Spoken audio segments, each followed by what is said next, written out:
उसी समय मेरे गोविंद ने कदम की डाली पर बैठे हुए थे और मेरे गोविंद ने बेड़ू का वादन किया।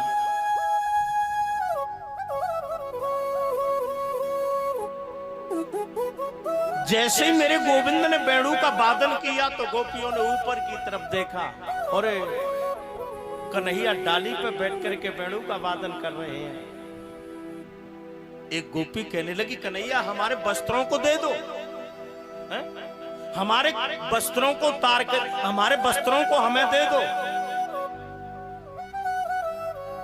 भगवान कहने लगे, ठीक है, एक एक करके तुम निकल करके बाहर आ जाओ, अपने अपने कपड़े ले जाओ, अपने अपने वस्त्र ले जाओ। गोपियां हाथ जोड़ करके भगवान से कहने लगी कि आकंठ मगना सीतो दे बेपमानास्तु ब्रुवन श्याम सुंदर ते दास्य करवाम तबोदितम। आज गोपियां हाथ जोड़ करके प्रार्थना कर रही हैं, कह रही हैं, हे श्याम सुंदर, हम तो तुम्हारी दासी हैं। आकंठ मगना सीतो दे, कंठ तक जल में हम खड़े हुए हैं। बेप मानास्तु ब्रुवन, हे कन्हैया हमारे शरीर पर वस्त्र नहीं है, हम तेरे पास नहीं आ सकते, हमारे वस्त्रों को दे। भगवान कहने लगे, तुमने वरुण देवता का अपमान किया है, तुमने वरुण देवता का अपमान किया है। और देख लो, स्मृति के अंदर आया है कि स्नानम दानम तथा होमम शयनम गमनम भुजिम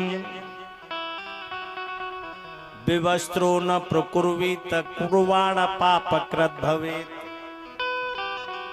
कभी भी निर्वस्त्र होकर के स्नान नहीं करना चाहिए, कभी भी निर्वस्त्र होकर के दान नहीं देना चाहिए, कभी भी निर्वस्त्र होकर के सोना नहीं चाहिए, कभी भी निर्वस्त्र होकर के हवन नहीं करना चाहिए, कभी भी निर्वस्त्र होकर के कहीं जाना नहीं चाहिए। अगर कोई व्यक्ति ऐसा करता है तो उसको पाप लगता है। स्मृतियों में तो बहुत बातें बताई हैं, कभी भी हाथ से हाथ में नमक नहीं देना चाहिए, कभी भी अंजलि से अंजलि में जल नहीं देना चाहिए। अंजलि से अंजलि में जल कब देते हैं मालूम है? जब एक बेटा अपने बाप को तर्पण करता है। कभी भी जलती हुई अग्नि हाथ में नहीं देनी चाहिए। जलती हुई अग्नि कब देते हैं? एक बेटा अपने बाप को शमशान के अंदर जाकर के दाग देता है।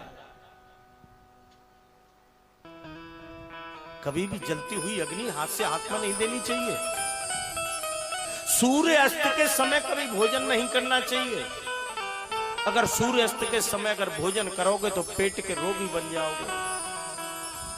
दीपक को कभी भी मुंह की हवा से मत बुझाओ। अगर दीपक को मुंह की हवा से बुझाओगे तो बत्ती से जल्दी निकल करके बाहर चली जाएगी। घर के अंदर कभी दो संक नहीं होने चाहिए। है? घर के अंदर दो संक नहीं होने चाहिए। अगर दो संक हुए तो एक संक घर के अंदर हमेशा बजता रहेगा, झगड़ा और महाराज ये होते रहेंगे।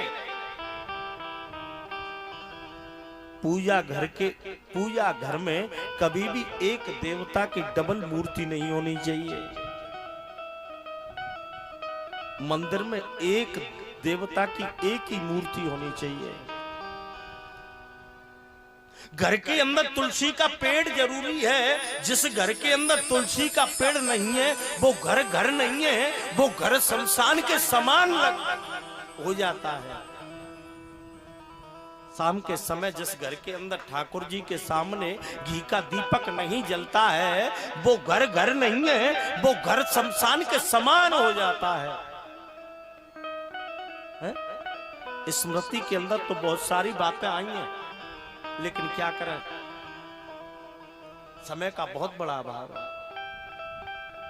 स्नानम दानम तथा होमम शयनम गमनम भुजिम और विवस्त्रो न प्रकुर्वी तकुर्वाण पाप कृत भवेत। कभी भी निर्वस्त्र होकर के स्नान नहीं करना चाहिए। लेकिन ये गोपियां प्रतिदिन क्या करती मालूम है कि मंजनो कर जमुना जल में का त्यायनी देवी से ध्यान लगायो। मंजनो कर जमुना जल में का त्यायनी देवी से ध्यान लगायो। बालू की मूर्ति बनाई सबने, बालू की मूर्ति बनाई सबने और यथा विधिसों स्नान करायो। ओ प्रेम से पावे मिष्टान सभी तब पान कपूर नैवेद्य चढ़ायो। प्रेम से पावे मिष्टान सभी और पान कपूर नैवेद्य चढ़ायो। ओ मंजनो कर जमुना जल में का त्यायनी देवी से ध्यान लगायो। भगवान ने गोपियों से कहा, देवियों ये आपने गलत कार्य किया। ये गोपी कौन है? जो भगवान श्री कृष्ण को अपना पति बनाना चाहती हैं, ये गोपी कौन है? शास्त्रों के अंदर आया है ये गोपी वेद की ऋचाएं। वेद की ऋचा ही भगवान कृष्ण को अपना पति बनाना चाहते हैं। लेकिन मानस के अंदर आया है कि ये गोपी कौन है? ये गोपी कोई और नहीं है, ये गोपी पूर्व जन्म में जनकपुर की थी। जनकपुर की स्त्रियां थी जो मेरे राघव के सौंदर्य पर मुग्ध हो गई। जनकपुर की स्त्रियां मेरे राघव को अपना पति बनाना चाहती थी। मेरे राघवेंद्र सरकार ने कह दिया, इस समय मैं मर्यादा में बना हुआ हूं, इस समय मैं तुम्हारे मनोरथ को पूर्ण नहीं कर सकता, लेकिन आगे मैं कृष्ण अवतार लूंगा और तुम गोपी बन जाना और मैं तुम सबको अपनी पत्नी के रूप में स्वीकार करूंगा।